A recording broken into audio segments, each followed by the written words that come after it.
Welcome back everyone, Meanpooh here with another game to try on the Acer Nitro 5. So, I think I found a game worse than Elix. As a matter of fact, Elix will be rated a 9 compared to this game, calling itself a first-person shooter with elements of survival. Here's the lowdown coming straight from the horse's mouth. R.O.V.E.R, first-person shooter with elements of survival in the post-apocalyptic setting.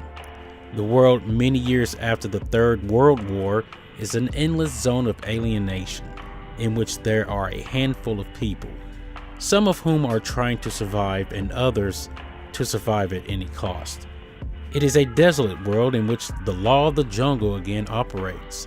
This is a world where wild beasts are hunting people, mutated creatures are waiting for you in the dark forest, and the cars that have been knocked off the program since the war are destroying everything.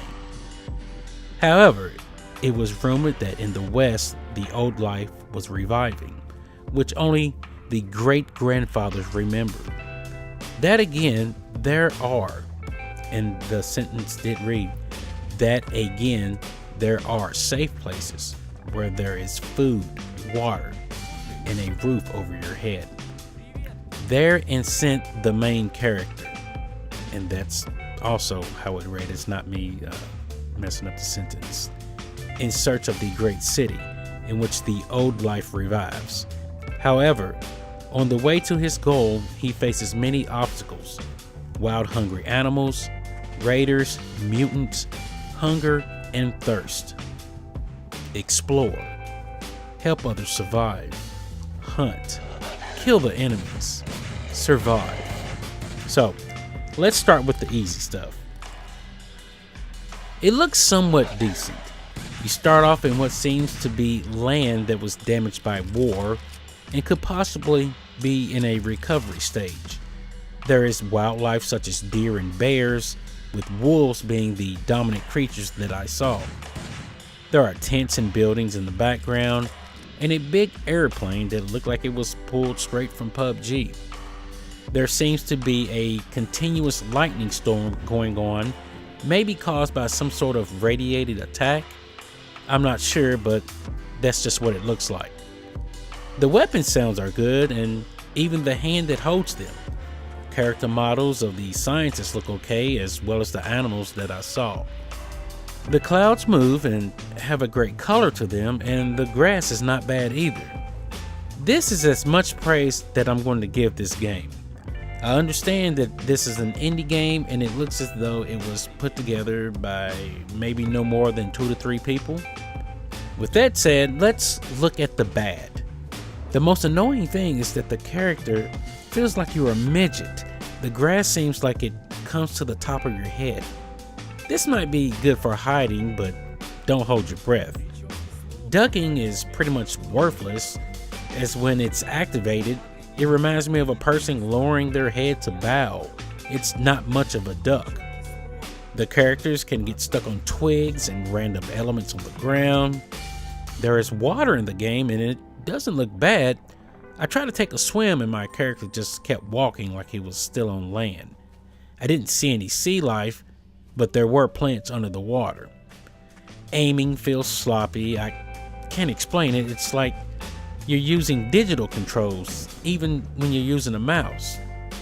It has partial controller support, you can move, and that's pretty much about it. You can't really aim correctly, and I had to use the WASD keys to kind of line up and kind of fine-tune my shots. That didn't work too well anyway. The computer, I'm telling you, it has dead-eye aiming. You will be walking along and hear a gunshot. Sure enough, you're hit, and the gunman is nowhere to be seen. You usually hear the same old recycled sounds of the enemy talking. They will come right for you and will occasionally try a tactic, by running and turning around, run towards you, run back away from you. And it's just over and over again, like musical chairs, but they got guns and they're shooting at you. I'm glad I was recording because when you see this, you know there's something wrong with the hit detection, or something's going on. I shot a guy point blank with a shotgun maybe 5 times, and he didn't even go down. Same thing with a handgun. Sometimes maybe 1 or 2 shots will work, but it's rare. At one point, I was in a corner, and the enemy just came erratically at me. And, I shot them. They just kept coming. The AI needs work badly. Picking up water, food, and ammunition, that's easy. You just touch it. Hit F1 to F3 to fill the corresponding component. Talking to characters, it's a mess. Text is all over the place. Sometimes you will get conversations from previous NPCs mixed in. You pretty much talk to a person, proceed with some task, then collect the reward, then repeat. I think I've said pretty much enough. The game, it ran at 60 FPS on Epic. As soon as I finished the 3 tasks that took me to another level, the FPS dropped to 26, and you'll see that. The only way I was able to get a decent frame rate was to put everything on low. And I could not believe what I saw when I made that change. I thought I was playing a game made with voxel graphics. The game is $5.99 and it's on sale for $3.59. I will not be playing this game again, ever. Now, wrapping up, I thought the game was going to be somewhat, decent from the trailer, but boy was I wrong. I'm sure they tried, but I don't think they tried hard enough. The game released on the 17th of August, and it's already on sale. Maybe if they put a lot of work into the game, it might be okay, but I highly doubt it would happen.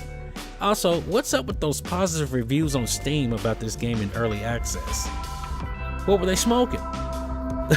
Lastly, there was a part where I guess I was supposed to defuse a bomb on a car, but I couldn't figure out the clue. I decided to skip the mission and run across a bridge, which ended quickly because there were hidden bombs there. I pretty much just gave up because it just wasn't worth my time. That's all I have for now, and if this video helped you out, just leave a like or subscribe. I'm depressed over this game. I can't believe it. Anyway, thanks for watching, and I'll see you in the next game. Meanpooh out.